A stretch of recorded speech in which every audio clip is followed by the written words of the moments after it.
The Rarcom Schools Online Classes. Bismillahirrahmanirrahim. Assalamu alaikum warahmatullahi wabarakatuh. مطالعہ پاکستان جماعت نہم کا ہمارا تیسرا لیکچر ہے اور ہمارا پہلا سبق ہے پاکستان کی نظریاتی اساس، اور اس کا عنوان ہے سماجی اور ثقافتی حوالے سے نظریہ پاکستان کی وضاحت۔ ہندوستان میں اسلامی دور حکومت کے دوران میں اسلام کی بنیادی اقدار، مسلمان مصلحین اور سماجی اور ثقافتی حوالے سے نظریہ پاکستان کی وضاحت۔ اسلامی اقدار اور مسلمان مصلحین، ہم نے پچھلے لیکچر میں اس کو مکمل کیا تھا۔ آج ہم اس کے اگلے 3 حصوں کے اوپر بات کریں گے۔ تو سب سے پہلے ہے بر صغیر کے مسلمانوں کے معاشرتی اور ثقافتی حالات۔ بر صغیر کے مسلمانوں کے معاشرتی اور ثقافتی حالات کے حوالے سے، کیونکہ عنوان اصل میں جو ہمارا اصل میں ہے وہ نظریہ پاکستان ہے، تو ہم یہیں سے اس کا آغاز کریں گے۔ نظریہ پاکستان کی بنیاد جو ہے وہ دین اسلام ہے، اور دین اسلام ایک مکمل ضابطہ حیات ہے، اور اسی ضابطہ حیات نے دنیا کے سامنے ایک منفرد نظام پیش کیا ہے۔ اس نظام میں زندگی کے ہر پہلو میں رہنمائی موجود ہے، چاہے اس کا تعلق انفرادی زندگی سے ہو یا اجتماعی زندگی سے۔ یہ نظام بہترین اور سنہرے اصول اپنے اندر سموئے ہوئے ہے۔ اسی نظام دین اسلام کی بنیاد پر دنیا 2 ملتوں میں منقسم ہے، مسلم اور غیر مسلم۔ دین اسلام کی بنیاد پر نظریہ پاکستان کا لائحہ عمل ایک مخصوص انداز زندگی اور تہذیب و ثقافت کی دعوت دیتا ہے۔ اس دین اسلام اسلامی تہذیب و ثقافت کو متعارف کرواتا ہے، کیونکہ اسلام جو ہے، دین اسلام جو ہے، ایک مکمل ضابطہ حیات ہے۔ برصغیر پاک و ہند میں مختلف تہذیبوں سے تعلق رکھنے والی اقوام آباد تھیں اور آپس میں مل جل کر رہتی تھیں، اور ان مختلف تہذیبوں نے مل جل کر رہنے سے ایک دوسرے کی تہذیب پر اثر ڈالا، اور اس طرح سے ان تہذیبوں کے اثر سے ان کی ثقافت میں تبدیلی آئی اور اس نے طرز معاشرت کو بھی بدلا۔ برصغیر میں جو بھی مختلف تہذیبیں آ کر آباد ہوئیں، وہ اپنے ہمراہ اپنی روایات، رسوم، تہوار، لباس، خوراک اور زندگی گزارنے کے انداز لے کر آئیں۔ اس طرح جب مختلف تہذیبیں مل جل کر رہیں تو ایک دوسرے سے متاثر ہوئیں، یوں ان کی ثقافت میں رونما ہونے سے طرز معاشرت میں تبدیلی ہوئی۔ بہت سی تہذیبیں اور اقوام تو ہندو مت میں ضم ہو گئیں اور اپنی شناخت کھو بیٹھی۔ ان تہذیبوں نے مکمل طور پر ہندو مت کی تہذیب و ثقافت کو اپنا لیا۔ اس طرح بر صغیر میں اسلام کی آمد سے بھی یہاں کے رہنے والوں پر اثر ڈالا۔ مسلمانوں نے مادی ثقافت کا تھوڑا بہت اثر قبول کیا، لیکن غیر مادی ثقافت، علوم، اسلامی اقدار، عقائد، اسلامی رسم و رواج، تہوار اور مذہب کا بھرپور تحفظ کیا۔ اسلام ایک ایسا منفرد اور مخصوص نظام ہے جس نے برصغیر کے لوگوں پر اپنے اثرات چھوڑے، اور یہ اثرات بہت نمایاں تھے۔ اگر محمد بن قاسم کی بات کی جائے، جو ایک فاتح کی حیثیت سے اس علاقے میں آیا اور سندھ میں آیا، اور وہاں پر آ کر اس نے جو تھی اسلامی حکومت کی بنیاد ڈالی، مسجد کی تعمیر کی، تو یہاں کے رہنے والے بہت سے مقامی ہندو جو تھے انہوں نے اسلام کو قبول کیا اور دائرہ اسلام میں داخل ہو کر مخصوص طرز زندگی اور تہذیب و ثقافت کے پیروکار بنے، اور یوں جو تھی ان لوگوں کے عقائد میں تبدیلی سے پوری زندگی جو تھی وہ تبدیل ہو گئی۔ دین اسلام جو کہ نظریہ پاکستان کی بنیاد ہے، دوسرے مذاہب کا اثر قبول نہیں کرتا، لیکن اپنا اثر ضرور ڈالتا ہے۔ دوسرے مذاہب سے تعلق رکھنے والے لوگوں کے عقائد کو تبدیل کرنے کی صلاحیت رکھتا ہے۔ اس طرح برصغیر میں بہت سی تہذیبوں کے ساتھ اور قوموں کے ساتھ رہ کر مسلمانوں نے اسلام کی مذہبی و ثقافتی اقدار کو عدل و انصاف، مساوات، جمہوریت، رواداری کا جو تھا بھرپور انہوں نے تحفظ کیا۔ اسلام اصل میں ایک جمہوری نظام ہے، لیکن جمہوریت کیا ہے؟ جمہوریت سے ہے۔ جمہوریت 2 الفاظ کا مرکب ہے، جمہور اور ریت سے۔ جمہور کا مطلب ہوتا ہے عوام، لوگ یا قوم، اور ریت کا مطلب ہوتا ہے حکمرانی یا قانون وغیرہ۔ تو اس کا مطلب ہے عوام کی حکمرانی۔ جمہوریت ایک ایسا طرز حکومت ہے جس میں عوام کی حکمرانی ہوتی ہے۔ جمہوریت میں عوام پر مکمل طور پر انحصار کیا جاتا ہے۔ جمہوریت اصل میں 2 طرح کی ہوتی ہے، ایک مغربی طرز جمہوریت ہے اور دوسری اسلامی طرز جمہوریت ہے۔ ہمارے پاس جو ہے وہ اسلامی طرز جمہوریت ہے اور ہم اسی کو ہی مانتے ہیں۔ اسلامی طرز جمہوریت مغربی طرز جمہوریت سے بالکل مختلف ہے۔ اسلامی طرز جمہوریت میں اہل لوگ، قابل لوگ، ایماندار لوگ حکمران بن سکتے ہیں، جبکہ مغربی طرز جمہوریت میں ہر کوئی حکمران بن سکتا ہے۔ اسلامی طرز جمہوریت میں مشاورت کو بنیادی اہمیت حاصل ہے، جو کہ شورائی طریقہ کہلاتا ہے۔ شورائی کا مطلب یہ ہے مشورہ کرنا، صلاح کرنا۔ مثال کے طور پر اگر بات کی جائے نبی کریم صلی اللہ علیہ وسلم کے حوالے سے، تو آپ صلی اللہ علیہ وسلم کے اوپر تو وحی آتی تھی اور آپ صلی اللہ علیہ وسلم اسی کے مطابق جو تھے وہ سب کام کرتے تھے، لیکن پھر بھی آپ صلی اللہ علیہ وسلم صحابہ کرام سے مشاورت ضرور کیا کرتے تھے۔ اگر غزوہ خندق کی مثال لی جائے تو اس موقع پر حضرت سلمان فارسی رضی اللہ تعالیٰ عنہ نے مشورہ دیا تھا کہ خندق کھودنی چاہیے اور براہ راست کفار سے نبرد آسمان نہیں ہونا چاہیے، لہٰذا حضور پاک صلی اللہ علیہ وسلم نے مشورہ قبول کیا اور خندق کھودی گئی۔ مشاورت کو اسلامی طرز جمہوریت میں بنیادی اہمیت جو ہے وہ حاصل ہے۔ ایون آپ صلی اللہ علیہ وسلم کی وفات کے بعد بھی خلفائے راشدین کے دور میں جو تھا مجلس شورا قائم کی گئی تھی، جس سے خلیفہ وقت مشورہ کیا کرتے تھے اور اس کے مطابق کام کرتے تھے، اور خلیفہ وقت جو تھا وہ اکیلے فیصلے نہیں کیا کرتا تھا اور اس کو منتخب کیا جاتا تھا باقاعدہ۔ اچھا، اصل میں جو مقصد ہے وہ اسلام میں قانون کی حاکمیت ہے، اس کو یقینی بنانا ہے۔ تو قانون کا جو اصل سرچشمہ ہے وہ اللہ تعالیٰ کی ذات ہے، قرآن اور اسوہ رسول صلی اللہ علیہ وسلم اس کی بنیاد ہے۔ لہٰذا نظریہ پاکستان جس کی بنیاد دین اسلام ہے، بر صغیر میں رہنے والے مسلمانوں نے اسی پر عمل کرتے ہوئے رواداری، انصاف اور جمہوریت کی جڑوں کو مضبوط کیا، اور نظریہ پاکستان میں جمہوریت جو ہے وہ انتہائی اہمیت کی حامل ہے۔ اور اقوام کے کردار کی تعمیر کی اگر بات کی جائے تو اس کا انحصار بھی اسی بات پر ہے کہ صحیح معنوں میں اسلام سے وابستگی ہو، جمہوریت کامیابی سے ہمکنار ہو، ملت کے ساتھ روحانی جذباتی لگاؤ ہو، اور اس کے ساتھ تعلق جو ہے وہ بھی گہرا ہو۔ اصل میں برصغیر میں کئی زبانیں بولنے والے جو تھے وہ مسلمان رہا کرتے تھے، جو کہ مختلف علاقوں سے آ کر وہاں پر آباد ہوئے تھے، اور اسی وجہ سے ان کی ثقافت، ان کی روایات، رسم و رواج، نسلیں اور معاشرتی ماحول جو تھا وہ مختلف تھا، اور رنگوں میں بھی یکسانیت جو تھی وہ موجود نہیں تھی، ایک جیسی نہیں تھی۔ لیکن کس طاقت نے ان سب کو ایک قوم کے سانچے میں ڈھالا ہوا تھا؟ وہ طاقت دین اسلام تھی۔ پوری دنیا میں مسلمان جہاں کہیں بھی بستے ہیں، چاہے وہ شام کا رہنے والا ہو، مصر سے اس کا تعلق ہو، ترکی سے اس کا تعلق ہو، انڈونیشیا سے اس کا تعلق ہو، عرب کا رہنے والا ہو، ہندوستان کا رہنے والا ہو، کشمیر کا رہنے والا ہو، ان سب کی اصل جو ہے وہ صرف اسلام ہے، ان سب کی طاقت اسلام ہے، ان سب کا اتحاد اسلام ہی کی وجہ سے ہے، ان سب کی جو پہچان ہے وہ اسلام ہے۔ ہم اسلام ہی کی وجہ سے ایک ملت ہے، کیونکہ اسلام کی روح سے مسلمان کا بھائی ہے۔ دین اسلام نے ہی تمام مسلمان قوم کو ایک ہی رشتے سے منسلک کر دیا ہے، اور مسلمان کی پہچان صرف اسلام ہے، جو کہ وہ ہمیشہ سے کراتے آئے ہیں۔ علامہ اقبال نے جو تھا مذہبی بنیادوں پر بہت زیادہ زور دیا ہے، کیونکہ اور دنیا کے تمام مسلمان جو ہیں صرف دین اسلام کی وجہ سے ہی ایک ملت، ایک قوم جو ہے وہ مانے جاتے ہیں اور جانے جاتے ہیں۔ ان کی اصل طاقت اور قوت کا انحصار صرف اور صرف اسلام ہے، اور مسلم ملت کی بنیاد کے حوالے سے اس کا اظہار انہوں نے اپنی شاعری میں بھی کیا، اور اس طرح سے کیا کہ اپنی ملت پر قیاس اقوام مغرب سے نہ کر، ہاتھ سے ترکیب میں قوم رسول ہاشمی صلی اللہ علیہ وسلم، ان کی جمعیت کا ہے ملک و نسب پر انحصار، قوت مذہب سے مستحکم ہے جمعیت تیری۔ اقبال اپنی شاعری کے ذریعے مسلمانوں کو مخاطب کرتے ہیں اور کہتے ہیں کہ مسلمان کو بحیثیت مسلمان ملت اور قوم کے موازنہ جو ہے اقوام مغرب سے نہیں کرنا چاہیے، کہ مسلمان جو ہے اقوام مغرب سے اپنا موازنہ نہ کرے، کیونکہ مسلم ملت تو قوم رسول ہاشمی صلی اللہ علیہ وسلم ہے۔ ہم امت محمدی ہیں، جو کہ ایک مخصوص فلسفہ حیات اور طرز زندگی کے پیروکار ہیں، کیونکہ نبی کریم صلی اللہ علیہ وسلم کے اوپر جو تھا قرآن پاک نازل ہوا، اور نبی کریم صلی اللہ علیہ وسلم کی جو سنت ہے وہ عملی نمونہ ہے، اور اسی پر اور یہی دین اسلام ہے جو کہ ہماری پہچان ہے۔ ہم اسی کو جو ہے اسی کے پیروکار ہیں، ہم اسی کے ماننے والے ہیں۔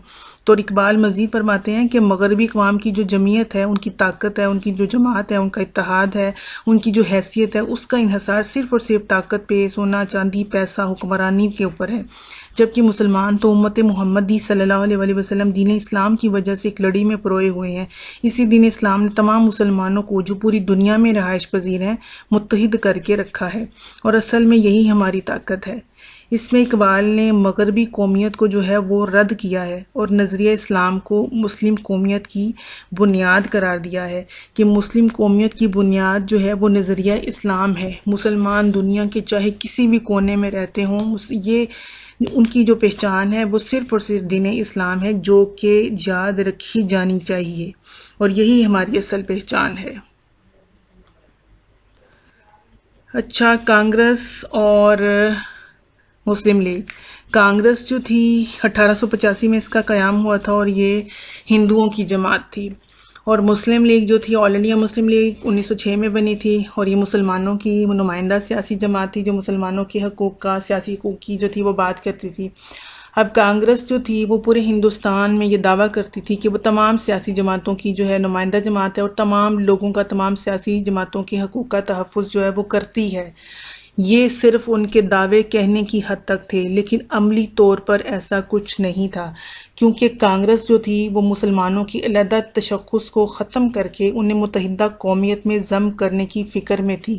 متحدہ قومیت ہندوستان کی، یعنی متحدہ قومیت ہندوستان میں بدلنا چاہتی تھی۔ وہ چاہتی تھی کہ قطرہ دریا میں مل کر اپنے وجود سے جو ہے وہ ہاتھ دھو لے۔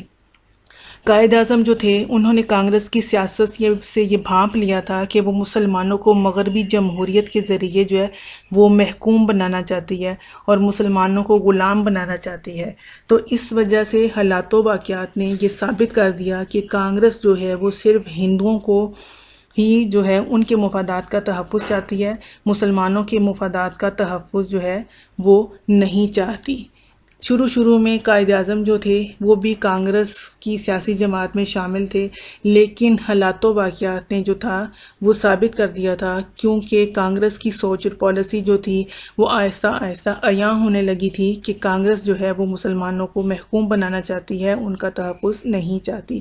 تو پھر قائد اعظم نے کانگریس کو چھوڑ دیا تھا، لیکن جس زمانے میں قائد اعظم کانگریس اور مسلم لیگ دو سیاسی جماعتوں کے جو تھے نمائندہ تھے اس میں شامل تھے، تو اس وقت قائد اعظم کی یہ سوچ تھی کہ مسلمان جو ہیں ہندوستان کے اندر رہ کر مسلمان اور ہندو مل کر اپنی آزادی کی جو ہے وہ جدوجہد کریں، لیکن کانگریس نے جو تھی اپنی سوچ جو تھی وہ ظاہر کر دی تھی کہ ہم مسلمانوں کا کسی طرح سے بھی تحفظ نہیں چاہتے، ہم مسلمانوں کو جو ہے محکوم بنانا چاہتے ہیں۔ اور قائد اعظم نے یہ ساری باتیں جو تھی کانگریس کی بھانپ لی تھیں اچھے طریقے سے۔ پھر قائد اعظم نے کانگریس کو چھوڑ دیا تھا اور مسلم لیگ کے ذریعے تمام مسلمانوں کو اکٹھا کیا، اور مسلم لیگ کے ذریعے سیاسی حقوق کی آواز جو تھی وہ بلند کی تھی۔ لیکن کانگریس انگریز حکومت کے ساتھ مل کے مسلمانوں کو ہر طرح سے تباہ کرنا چاہتے تھے۔ اگر 1857 کی جنگ آزادی کو یاد کیا جائے تو اس کے بعد بھی ہندوؤں نے انگریزوں کے ساتھ مل کر مسلمانوں کو ہر طرح سے نقصان پہنچانے کی کوشش کی تھی۔ ایون انہوں نے مسلمانوں کو جو تھا 2 وقت کی روٹی کی سوچ تک لا کر محدود کر دیا تھا کہ مسلمانوں کو اس سوچ میں الجھا کر رکھ دیا جائے اور وہ مزید اپنے سیاسی حقوق کی یا کسی بھی طرح سے کسی بھی لحاظ سے حقوق کی بات نہ کریں، اور دوبارہ اٹھ کر جو ہے وہ سیاسی لحاظ سے اپنے آپ کو مستحکم نہ کریں، کیونکہ وہ مسلمانوں کے شاندار ماضی سے خوف زدہ تھے۔ تو لہٰذا قائد اعظم نے مسلمانوں کی جو تھی وہ کوشش کی تھی اور پاکستان کو اپنا جو تھا وہ نصب العین بنایا کہ ہم علیحدہ ملک جو ہے وہ حاصل کریں گے، کیونکہ قائد اعظم مسلمانوں کو آزادی دلانا چاہتے تھے۔ قائد اعظم نے یہ واضح کر دیا تھا کہ ہندوستان کے اندر ہندو اور مسلمان 2 جماعتیں ہیں جن کا فلسفہ ہے، جن کا نظریہ ہے، جن کے تہوار جو ہیں وہ بالکل مختلف ہیں، اور یہ 2 مختلف تہذیبیں ایک دوسرے کے ساتھ مل جل کر زندگی نہیں گزار سکتی۔ اور وہ یہ بھی جانتے تھے کہ متحدہ ہندوستان کے اندر مسلمان جو ہیں اپنی اس اسلامی اقدار کا کسی کا جو ہے اس کو محفوظ لمبے عرصے تک جو ہے وہ نہیں رکھ سکتے، لیکن پھر بھی ایک ٹھوس نظریے کے تحت نظریہ پاکستان جو کہ دین اسلام پر تھا، مسلمانوں نے اپنے اسلامی اقدار کا کافی حد تک تحفظ کیا۔ بہرحال ہندوؤں کی جو تعداد تھی، ہندو تعداد میں بہت زیادہ تھے، اور ان کے ساتھ ساتھ ان کو انگریزوں کی بھی پشت پناہی حاصل تھی۔ یہ ساری چیزیں جو تھیں مسلمانوں کو پاکستان بنانے سے قطعاً نہیں روک سکی، نہ ہی قائد اعظم کی جدوجہد میں ایک دن بھی کمی آئی۔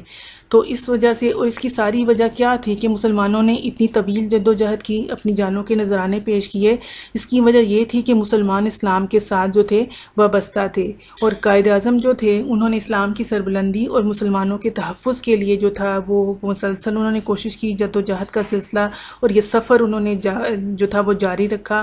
حالانکہ ہندو اور انگریز جو تھے وہ مسلمانوں کے اور قائد اعظم کی بھرپور مخالفت کرتے تھے، اور ان کے راستے میں بہت سی مشکلات سیاسی لحاظ سے کھڑی کرنے کی جو تھی وہ کوشش کرتے تھے، لیکن پھر بھی مسلم قوم نے قائد اعظم کی رہنمائی میں، ان کی سربراہی میں جو تھا، اپنے آپ کو ایک مضبوط قوم ثابت کیا، کیونکہ مسلمان کے پاس ایمان کی طاقت ہے جو دنیا کی کسی بھی قوم کے پاس نہیں ہے، اور اس طرح سے اس اتحاد کے ذریعے، اس مضبوطی کے ذریعے جو تھا مسلمانوں نے جداگانہ قومیت کے تصور کو جو تھا کامیاب بنایا تھا کہ ہندوستان کے اندر جو ہیں دو قومیں آباد ہیں، صرف ہندو نہیں ہیں، یہاں پر مسلمان بھی موجود ہیں، اور جن کا جو انداز زندگی، جن کا طرز زندگی، جن کی تہذیب اور ثقافت جو ہے، جن کی اقدار جو ہیں، جن کے نظریات جو ہیں وہ بالکل مختلف ہیں، اور یہی تصور جو تھا نظریہ پاکستان کے لایا جو کہ اسلام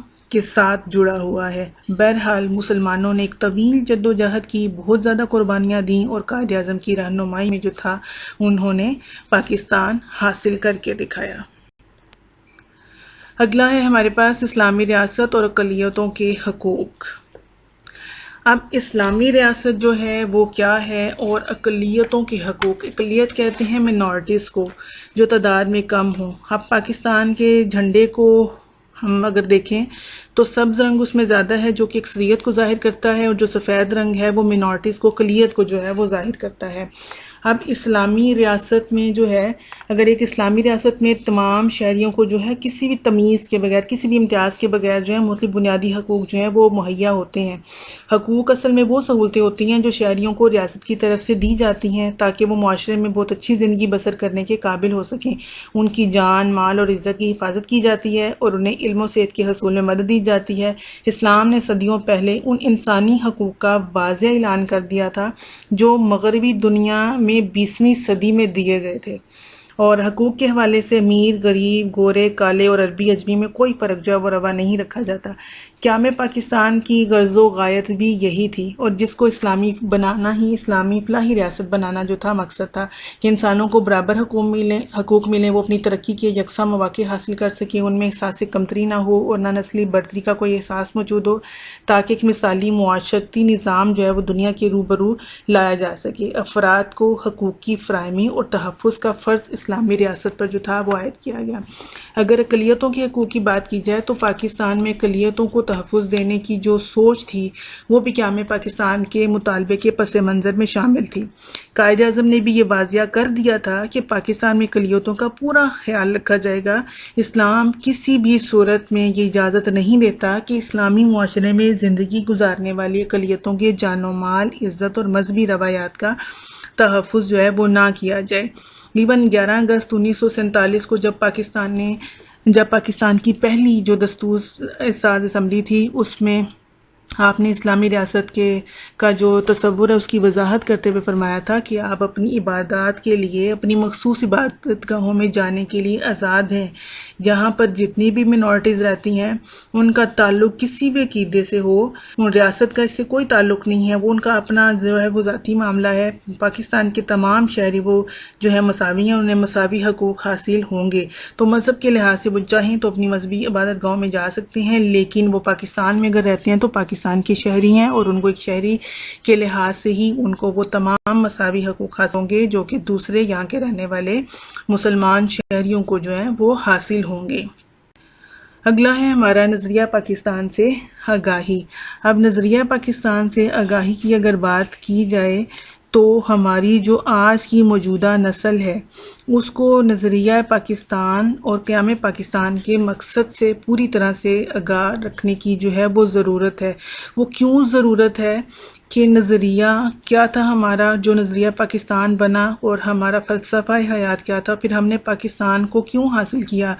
اصل میں جو جذباتی رشتے اور محبت کو جاری رکھنے کے لیے جو ہے ضروری ہے کہ آج کی پاکستانی قوم کو نظریہ پاکستان سے پوری طرح سے آگاہی دی جائے تاکہ ان کے اندر وہی جذباتی رشتہ اور محبت جو ہے وہ برقرار رہے اور وہ وقت کے ساتھ ساتھ بڑھتی رہے.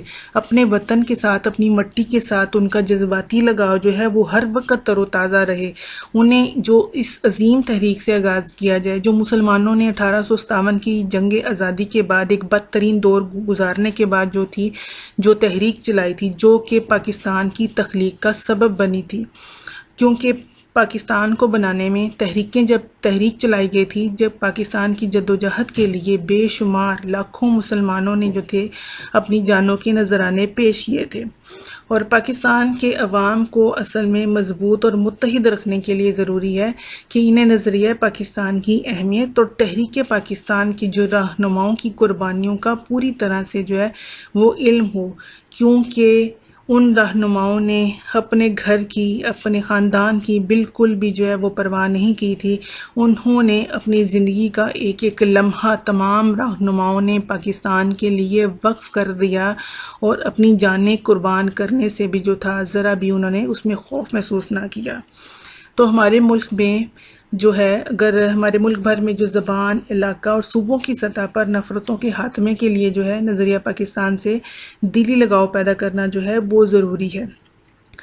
کوئی شخص کسی بھی صوبے کا رہنے والا ہو، پنجاب کا، سندھ کا، سرحد کا، بلوچستان کا، کسی بھی علاقے کا رہنے والا ہو، وہ کوئی بھی مقامی زبان بولتا ہو، اصل میں ہماری پہچان جو ہے وہ صرف پاکستانی ہے. ہماری قومی زبان جو ہے، ہماری پہچان جو ہے وہ اردو زبان ہے. اور نظریہ پاکستان جو ہے مختلف ملک میں بسنے والے مختلف نسلوں، مختلف زبانیں بولنے والے طبقوں، مختلف فرقوں کے درمیان جو ہے اتحاد اور یکجہتی کا موجب ہے. نظریہ پاکستان کو عام کر کے اخوت، بھائی چارے اور مساوات کے جذبے کو عام کیا جا سکتا ہے. اس سے ملک میں بسنے والے مسلمان جو ہیں پاکستانی بن کر سوچیں گے اور کوئی بھی سندھی، بلوچی، پنجابی، پٹھان کی تفریق جو ہے اس کی تفریق جو ہے وہ ختم ہو جائے گی. یہ تفریق دم توڑے گی، کیونکہ ہماری جو اصل پہچان ہے وہ صرف اور صرف پاکستانی ہے. ہم پاکستان کے شہری ہیں، وہ پاکستان کے کسی بھی علاقے میں رہتے ہوں، کوئی بھی مقامی زبان بولتے ہوں، لیکن ہماری جو اصل پہچان ہے وہ صرف پاکستانی ہی ہے. کیونکہ ہم اگر باہر کے ممالک میں جاتے ہیں تو ہم اپنے وطن کی نمائندگی کرتے ہیں، اور جو کہ ہماری پہچان ہے وہاں پر کہ اور ہم پاکستانی ہی کہلائے جاتے ہیں. تو یہاں تک آج کا جو ہمارا لیکچر تھا وہ مکمل ہوا، اور اس دعا کے ساتھ کہ اللہ کریم آپ سب کو ہمیشہ اپنے حفظ و امان میں رکھے اور صحت و تندرستی کی بہترین حالت میں رکھے. اگلے لیکچر کے لیے پھر حاضر ہوں گے، تب تک کے لیے اللہ حافظ.